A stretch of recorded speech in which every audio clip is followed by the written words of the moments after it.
On Tech Today, we bring you rollables, foldables, and the two best premium flip devices in the market.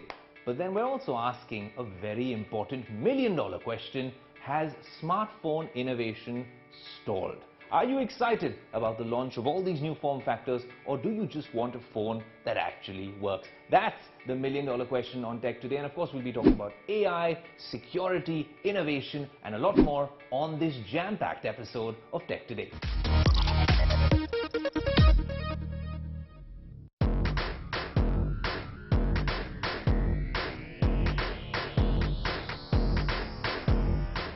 All these years, we've ogled and been awestruck by this foldable. The Samsung really has enjoyed the first mover advantage here in India and in most parts of the world. More importantly, a monopoly with the Samsung Flip 4 and of course the Samsung Fold as well. Now this one seemed almost flawless or perfect, and we always thought about how you can take things to the next level, make it better. The most satisfying thing though was wrapping up a phone call, maybe when your boss calls you the next time, and slamming this clamshell shut. Then comes a new contender, someone who wants to take on Samsung, especially here in India, the Oppo Find N2 Flip. So in this battle of foldables, or shall I say flippables, which is the real practical bet for you? More importantly, which one comes out on top? Well, that's what we're going to find out on Tech Today.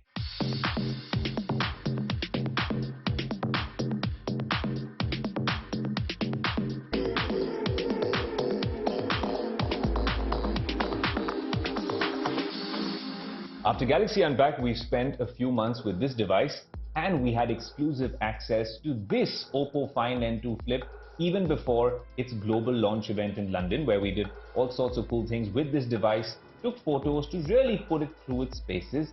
And honestly, everything that could have been a complaint with the Flip 4, and you thought to yourself, hey, Samsung's going to fix it maybe with the Flip 5, the next one. It looks like Oppo has come in, swooped in, and made all those changes. And honestly, this one does pack a punch. The first thing was, the first gripe, when you open this up, the aspect ratio is a little weird. It doesn't seem like a smartphone. More importantly, the crease is clearly visible.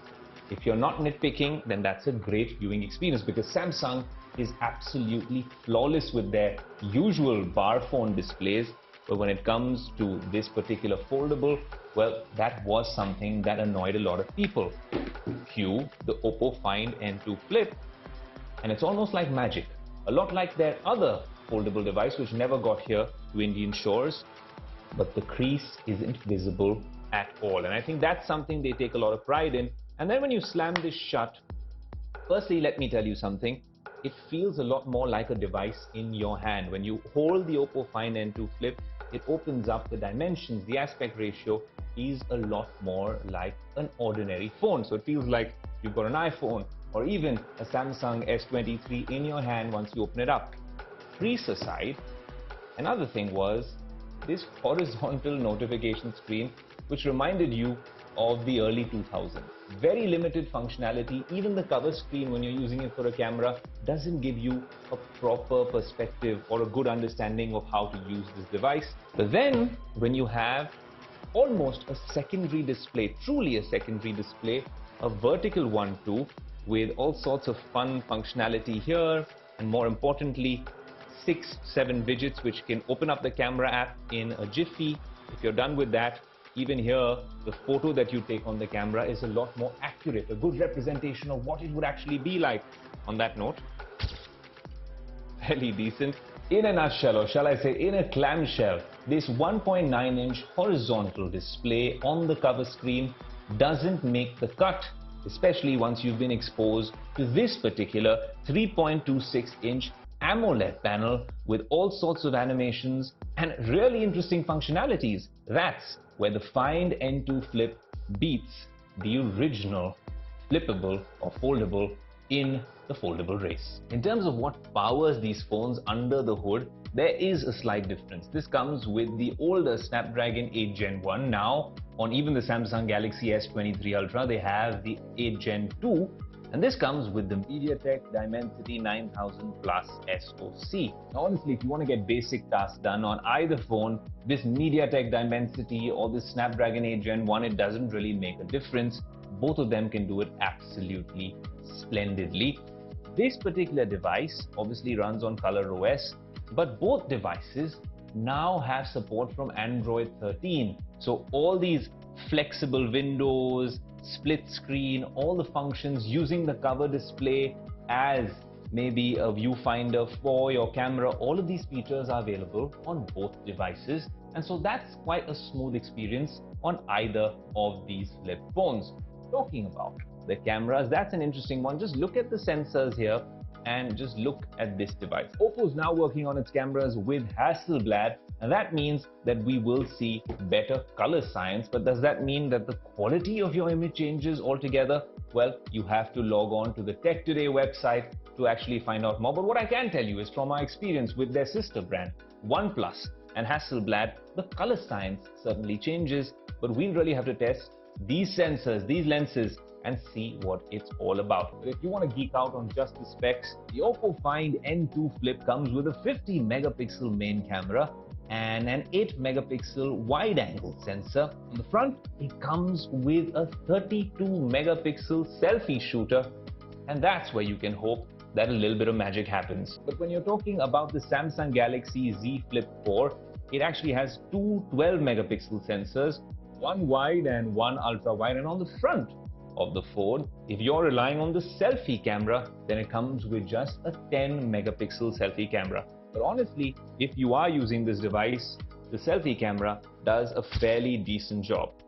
It's a matter of personal preference, but I think that the Samsung Z Flip 4 does a better job, even though the specifications tell a whole different story. All right, let's give you a final verdict, because this is a very interesting ending. We're going to end it the way we began. This was the original undisputed winner, because there was genuinely no dispute. It was the only device available in this form factor in India come March 2023, and they have a very, very worthy contender in the Oppo Find N2 Flip. The Oppo Find N2 Flip costs 89,999. Now, if you have an existing Oppo device that you want to exchange, then this gets a lot cheaper, and other devices as well, you can bring it down to 80 to 85,000 rupees. I think if you were to compare it, it's still more expensive, strangely, in India than most offers included on the Samsung Flip 4. And also, this is an older device, and Samsung has all sorts of bundles that they offer with headphones and watches and whatnot. So you get a bunch of offers on this device. While reviewing this device for the past few weeks and having exclusive access to it, all I can say is this. With the external display, the camera, what they've done with the hinge, the fact that this can open and close 4 lakh times, they've tested this for durability as well. Maybe, and this the jury's still out on, the Oppo Hasselblad partnership and a bunch of things that they are working on, and the utility and functionality of using this device, this definitely trumps the Samsung in more ways than one. And more importantly, Samsung comes with that sort of brand perception of a very premium device. So if you're considering buying a Samsung, I think there's only two types of users. Either you like Samsungs or you just never want to own a Samsung device. Over the years, I've become quite a fan of the way Samsung actually interprets Android. It's become bloatware-free, very good displays, but now we're talking about foldables, and in this flip category, the Oppo is giving it some serious competition in 2023. Well, that's the new iPhone 14 in yellow color for you, but sometimes people question what's happening in the smartphone world. There used to be a time when we were so excited about all launches.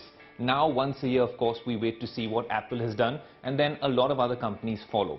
This mid-cycle refresh, where Apple gives you a few new colors, seems to be, well, standard now. But of course, in terms of innovation, it's just color. So there's not much happening there. Then you have these foldables and flippables, which I think are soon going to be the norm, especially if you watch a lot of those Korean shows on the OTT services. And then at the Mobile World Congress, what I was stumped by happened to be rollable tech. Lenovo and Motorola had this concept phone, the Motorizer, which had my mind blown. I was absolutely awestruck by what the potential of that technology is all about and how things will change. It's not just rollable displays on your phones, it could be the panel in your next EV, it could be the TV in your house, because we've seen rollable TVs there as well, your laptop, your tablet. The potential is endless when it comes to that sort of technology. And then you have AR, VR, the metaverse. I think communications, technology, the Internet of Things is all going to evolve. And I honestly think that innovation hasn't stalled or isn't really hitting a slowdown when we talk about what's happening in the smartphone world. But what do you, the Tech Today community, think about what's happening with smartphones? Do you think rollables, foldables, these flip devices are not enough? We need to hit that next quantum leap, leapfrogging innovation when we're talking about smartphones.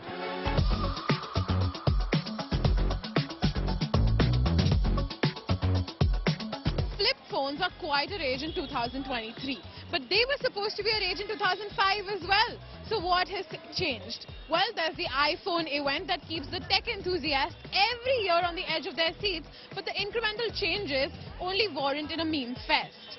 Yes, there's foldable and rollable tech now, but what is it that the Gen Z wants from their smartphones? Well, we're here to find out. Do you think innovation in smartphone has stalled? Up to an extent, yes. Yeah, I also agree with you. Innovation has been ended, and now they are just developing the same thing again and again in the same phone, or you can say the same device. I'm really looking forward to see some new innovation in smartphones. I think over the past decade, smartphone designs hasn't evolved that much. So yeah, the craze has been going downwards in today's time. Considering you guys are Gen Z, do you want the metaverse, VR, AR compatibility, something that artificial intelligence can do to your smartphone? I think I need a phone that's sturdy enough. You know, I mean, college students, we just go around here and there, we throw our phones here and there. So as long as it's safe, our phone is safe, and within our budget, of course. People are also moving from iPhone also, because the craze for iPhone is also getting lower and lower because of the new phones upcoming like Xiaomi, Realme. They're, you know, coming with different, not that much innovative, but still a bit of innovative, like rolling or folding one that iPhone is not come up with still yet. I need my phone to be slim, to be lightweight, to be carried out easily, to take very less place at my pocket. I think a better internet connectivity. From my side, I would like to say that the software installed in the phone from the manufacturing of the period, like it can be more simple. So simpler user interface, better working of apps, better usable storage. That's the kind of innovation these girls are expecting from smartphones. Let's go and find out more. Modularity is something that I'm looking forward to, because that gives me a lot of control in terms of owning what kind of features I want, what amount of RAM is sufficient, what kind of battery is sufficient. There are processors that use AI just to kind of improve its performance. Qualcomm was one of the first to do that, if I'm not wrong. With AI evolving so much and so rapidly in the past few years, I'm really looking forward to see that kind of bomb drop in smartphones. If coming to the hardware side, that you also talked about the flip thing and the fold thing. Hardware innovation, I personally believe there is also a lot of scope for improvement. Like if you increase the brightness of the screen, it's not very user friendly, it's not very comfortable for the eyes. But if it's not very bright, the brightness is not very good, you might not like it in the sunlight, in the daytime. Metaverse is, of course, the future, but AI is a part of. Otherwise, people are not going to buy new phones. They're going to be using the same ones. Just now, there are many bots and AIs. Any small version of ChatGPT will be very much helpful for smartphones. So be it flip, fold, roll, or even the classic iPhone, the Gen Z is extremely flexible with the looks of the phone. But what they're looking for in terms of innovation in a smartphone clearly isn't features. With AI and Web3 integration as their expectations, it's certainly a long list that phone makers must definitely get their hands on. In the meantime, you tell us, what is it that you are look for in a smartphone in terms of innovation, and do you also think that innovation in smartphone is dead? Well, I don't know about leapfrogging innovation in the smartphone world, but sometimes it's good to take 2 steps back and maybe hence 1 step forward, especially when it comes to flip phones. Because I remember back in the early 2000s, we had the Moto Razr, and when you were done with the call and you were staying out too late and maybe your parents were a little angry with you, you could just slam the phone shut. You can do that with today's flip phones as well, but the context has changed. Millennials and Gen Z are now in the workforce, and maybe your boss is not listening to you, or no one seems to be answering on a Zoom call, and you just want to get done with it, work-life balance, just like that, the Oppo Find N2 Flip. By the way, producers team, this one was more satisfying. That said, these are flip devices of today. I'm going to be exploring a lot more features on these devices, but there's so much more to explore for you on Tech Today.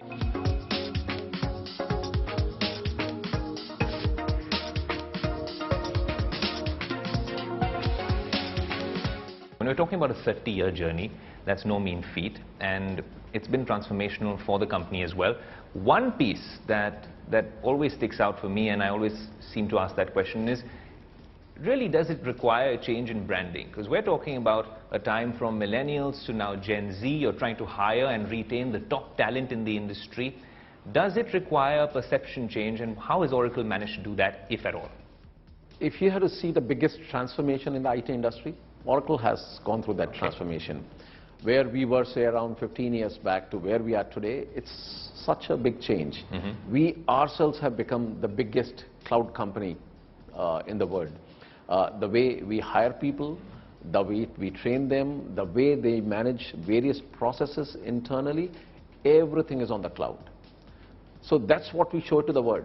Just to give an example, we close our books 10 days flat, 10 days. That is, if our quarter is closing today, within 10 days we are ready to declare the results.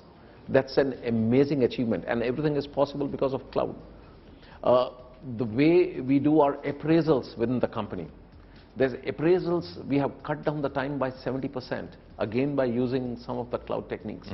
So everything, whatever we are showing to the world, we have embraced ourselves, and when we talk to potential candidates, when they see that how Oracle has changed itself, how Oracle is using some of the cloud techniques, what they are selling outside, they get amazed, and they look forward to joining our kind of company.